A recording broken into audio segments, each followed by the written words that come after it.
We're very lucky, ladies and gentlemen, that we have actually been joined by Mr. Waqas Ahmed Sheikh Sahab all the way from Malaysia. Hello, assalamu alaikum. How are you? Good morning.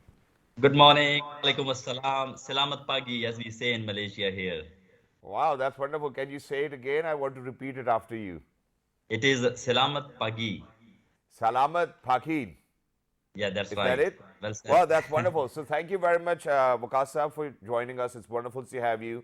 And what a vibrant, energetic face you have. And, the way you're dressed up, I think it just kind of gives me the vibe that you're up and ready to do whatever Helping Hands needs you for, which is, I believe, is wonderful. But I want to talk about, the first half of your life where you spent it in the aviation industry, almost each and every airport which was being constructed within Pakistan, you were a part of it, and you've always made sure, and not just over here, even internationally. So, how was that life? Let's talk about that first of all, and then we'll come down towards Helping Hands. So, please go ahead. Thank you so much for having me on this show. It's really an honor and a pleasure to be, Jazakallah. here and to share my experience. Being an overseas Pakistani, being a part of Pakistani's diaspora, have been living abroad for the last 20 years. I mean, as our Prime Minister always says, and we feel proud, we always, thought to contribute in the society by delivering not only the professional services, but also keeping in mind, as you very well explained today, that if we have been blessed and chosen by Almighty Allah, we have a certain duties to fulfill, whether to creating jobs, whether to deliver state-of-the-art solutions that help our society and community, and ultimately what we have been blessed have to pay back in terms of helping others. So back to your first question, aviation. Um, Very humble to say that lucky to be in this industry for last almost 16 years. The industry, just like our, again, we say that there are certain industries that can contribute in the society by creating many jobs in different functions. Airport sector as a part of aviation industry is one of them. And when I started my career from Pakistan and then moved to Saudi Arabia, I started operating. And very soon, I work for a company which is a global market leader, operating for around the globe, serving around 3,000 airports. And so the company has completed 100 years. I was the first Pakistani that have been hired by that organization where I'm currently working for. And my mentor who said to me, don't be the last Pakistani. You have to set a trend, be an ambassador of the country. And from here onward, we need to make sure now that we not only transfer the know-how and technology to our country, but really open so many ventures that can live for a future. Wow. Luckily, I remember those wonderful guidelines. Started serving, as you mentioned rightfully, Pakistan Civil Aviation Authority, as well as the military, Pakistan Air Forces, Pakistan Navy, as well as the Army Aviation. And then we got involved in massive projects. Lucky to be part of the first greenfield of Pakistan, which is New Islamabad International Airport. Yep. And Shadad, as you know, the airports are a gateway for not only for the foreigners or those who are investing in our country, coming for FDI, looking for even expand their businesses, but also for 9 million Pakistani, overseas Pakistanis, the Pakistanis diaspora.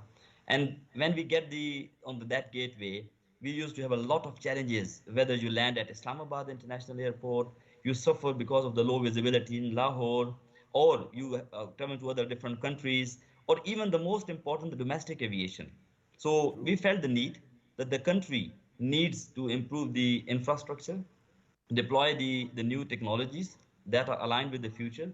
And rightfully, I'm proud to say that ahead of other countries, even our neighboring countries, we started deploying the latest technologies. Like Islamabad International Airport is the first airport that has got the greenfield technologies, the LEDs and the runway. Lahore, we made it sure now that there are no more cancellation of flights.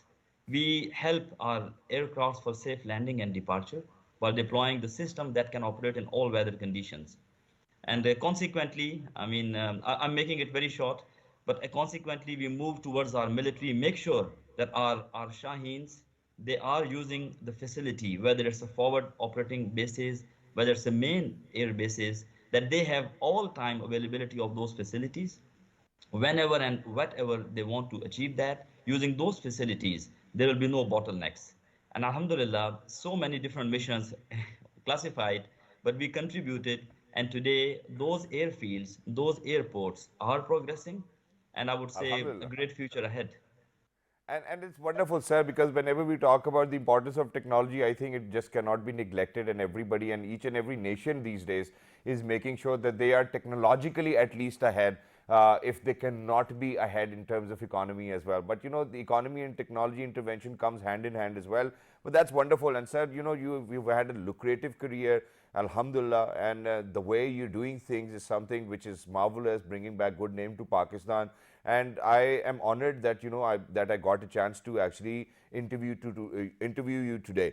But now, sir, there's one more important question before we move on towards helping hands and how you had a change of mindset, or probably you were doing it before. But before we move on to that, what I need to ask you is, sir, because when we travel internationally, this is something I have seen. Now, for example, if I am to catch a flight for Lahore, I have to leave like 1.5 hours earlier from my place, go to the airport, settle down, be at the ticketing counter, then wait for another 30 minutes, 45 minutes, then the boarding will take place.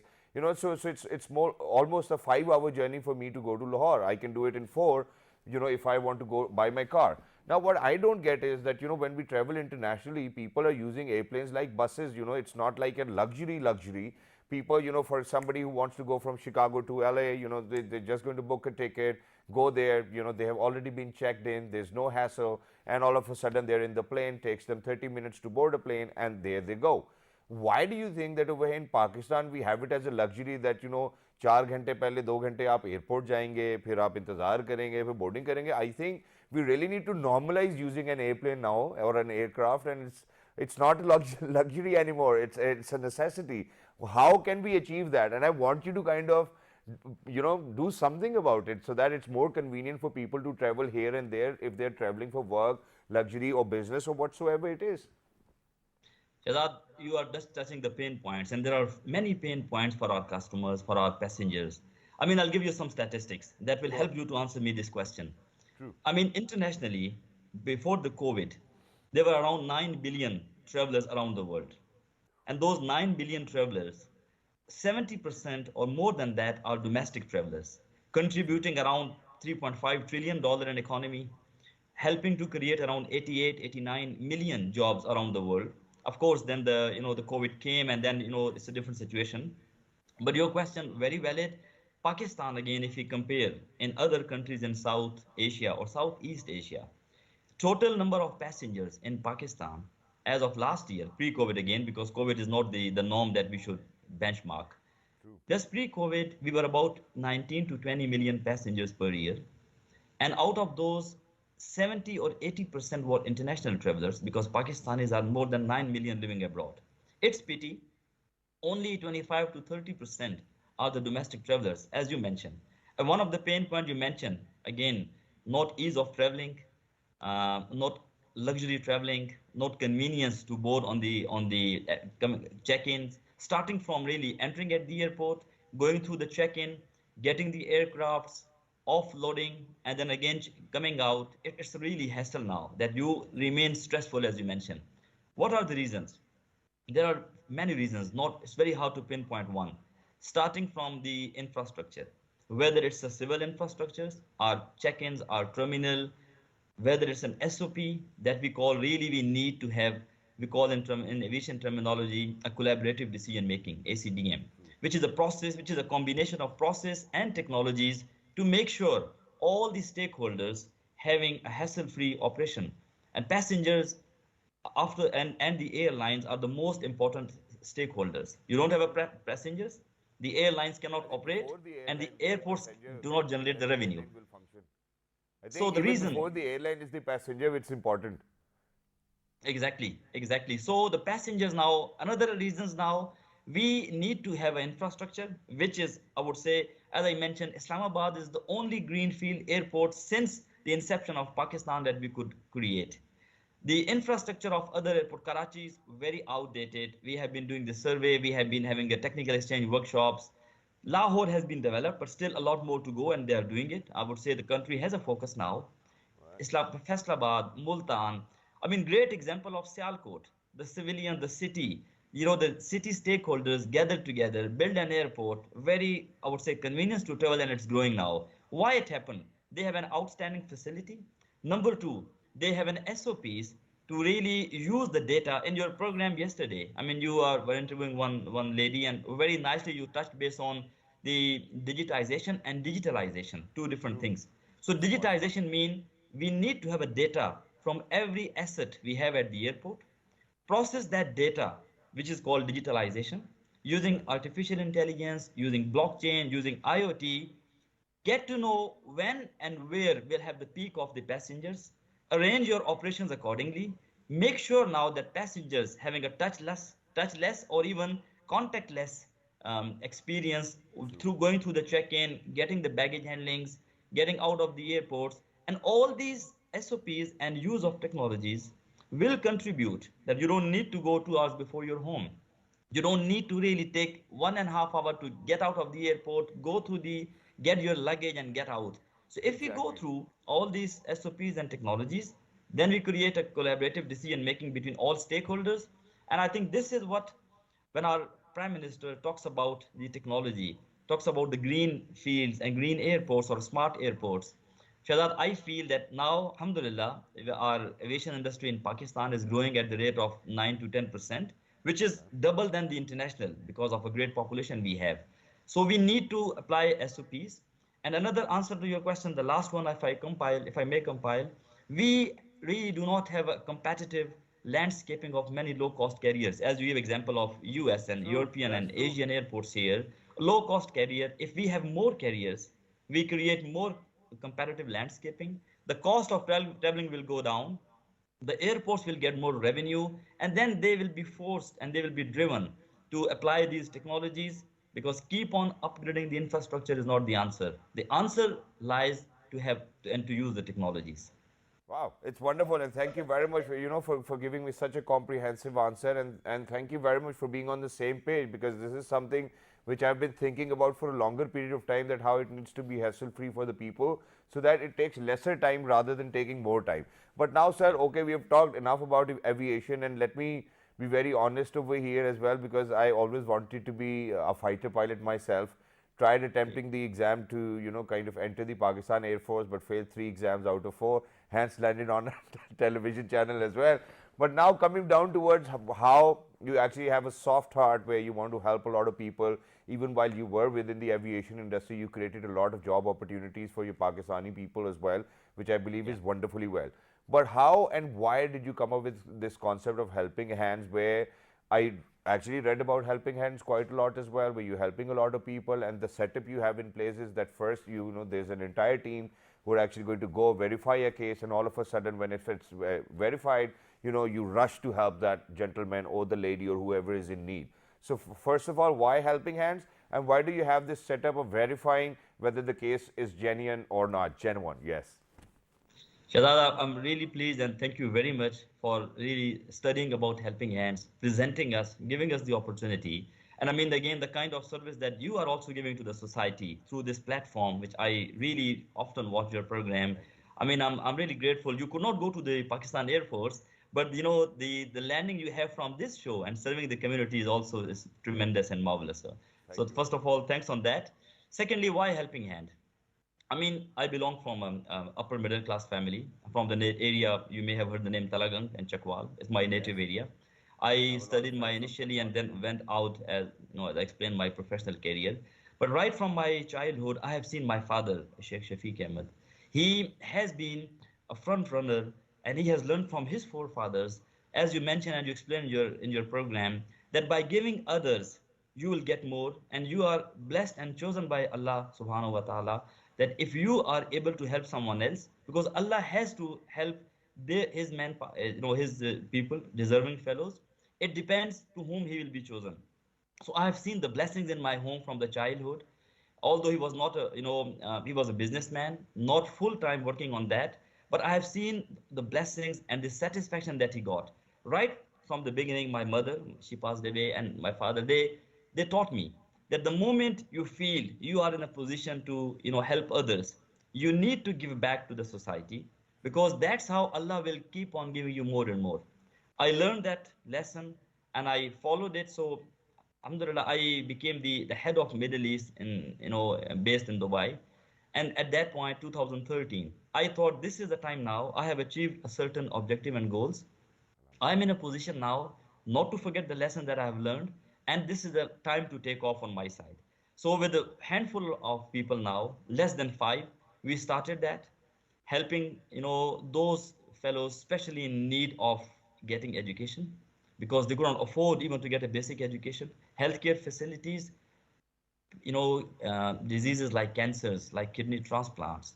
They are, and they have been so expensive now. A common man is not able to afford, and they really struggle even to get the basic treatment for those diseases now. We started approaching, and how did we do it? What's some modus operandi, as you explained briefly, but I'll elaborate more.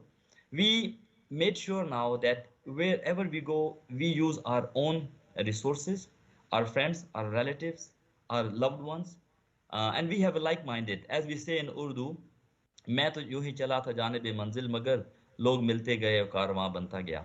So it happened exactly like that now. So the moment me and I started sharing with my close friends and family members, and I'm blessed to have those people now in helping hand, that they are volunteers. They always reach out those cases. We have a certain SOPs in place where we made sure that we fulfill the need. We don't just give cash just to help someone, because then that's how we do not treat the concern now. We just keep them habitual or and of receiving the funds now. So we went away, and so far now it's been 8 years. I'm proud to say that we started from one city.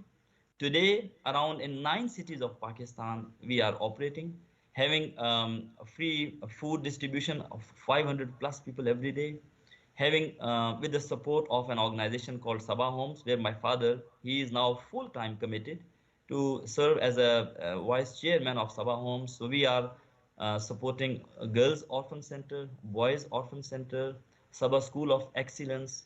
In addition, more than 500 families every month, we are reaching out to help their needs again in education, in getting the health coverage. We are going to the remote areas of like Diji Khan, Brahim Yar Khan, Tonsa, where there is a serious water shortage problem, and we help certain organizations there. Helping hand is need to connect with other organizations now. So we contribute and we provide the fresh and clean water facilities. And alhamdulillah, it's going on. The moment today I am operating as a vice president of Asia based in Kuala Lumpur. And when I moved here around 1.5 years ago, as you mentioned, I mean, this Pakistani nation is great. Wherever you go and you talk to them to help others, they are the front runners. They are the first one to come forward and support. And I'm blessed to have friends here. We also expanded Helping Hand here in Kuala Lumpur, and we started helping refugees here. But most important, our own Pakistani diasporas, unfortunately stranded Pakistanis, lying in the prisons now for a small shortage of funds now that they cannot have it. We coordinated with the Pakistani High Commission. They are doing a wonderful job here. And then again, with the help of people, now we are the one arranging funds together here with friends, a team of the friends here, making sure now that those stranded Pakistanis get out of the prison. It's really a miserable story if I don't have a time to share that. But more than 25 already, we in the period of 1 year, we could get them out of the prison. They are back home. We made sure now that they are having a jobs in back home. And in addition, in this tough situation of COVID, we made sure now that those who have lost the jobs and they need to feed their families. So we, again, group of friends with our own services, without asking, without going in public for asking any donation, we are again doing from our side. Alhamdulillah, I must say that we have contributed all in Pakistan, 9 cities I mentioned, in Philippines, in Africa, in Afghanistan, and now as well as in Kuala Lumpur now, wherever Well, we could reach using our friends Sheikh and Saab, it's relatives. wonderful, and inshallah, Allah will give you the right ajr for it as well, and please make sure that you continue to do so. But, sir, very quickly before we wrap up this segment, there's one last question which I have for you. And Alhamdulillah, you have had such an excellent career as well, and Alhamdulillah, after that, you happen to be a wonderful human being where you have that soft heart where you feel for other people, and I believe it's great. And it's God gifted, and Allah chooses you to kind of be out there for other people to help them as well. It's wonderful. But sir, towards the end, the only question I'm going to ask you is because I've interviewed a lot of NGOs, and last time, Alhamdulillah, the overseas Pakistani Global Foundation people were here, the chairman, the president were here, and they, Alhamdulillah, thanked PTV World and World this morning because the last time when they were here, they actually had risen the issue, or they pinpointed the issue of how they were Pakistani people or expats, within the Saudi jails. Alhamdulillah, right after the program, they were being released. It's wonderful.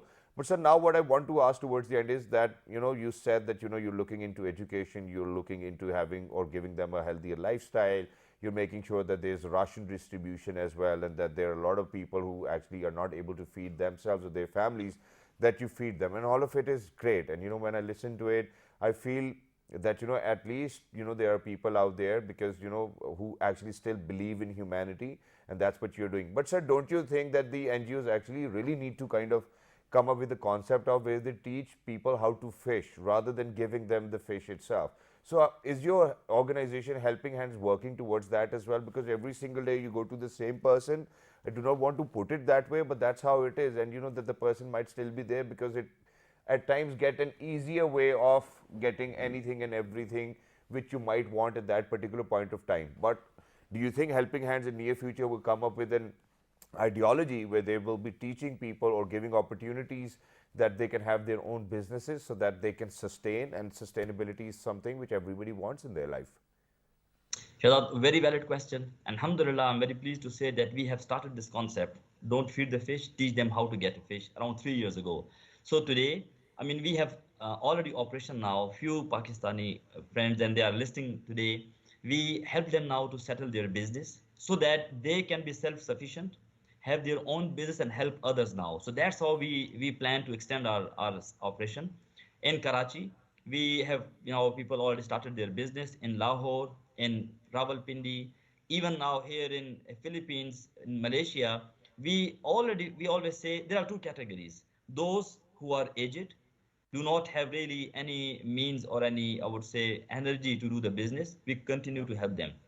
But wherever we feel now a young talent is there with some skills, we help them to settle their own business. And not only that, two more things we started recently, having a vocational centers. One, Sabah Home, as I mentioned now, we are supporting Sabah Homes to set up that vocational center. So we teach the girls, of course, separately, as well as the boys now, to have some skills, they can earn, and then they can get into the society and settle them. And secondly, here in also in Kuala Lumpur, we again worked on the same principle now, that always helping those local either refugees or Pakistanis. If we keep on feeding them with the funds now, they will never be able to get up and on their own now. So we also starting here a skills development center, and I hope that these actions, either we go on target setting of the businesses or having a journal centers to develop the skills. This is the future where we need to work more and more.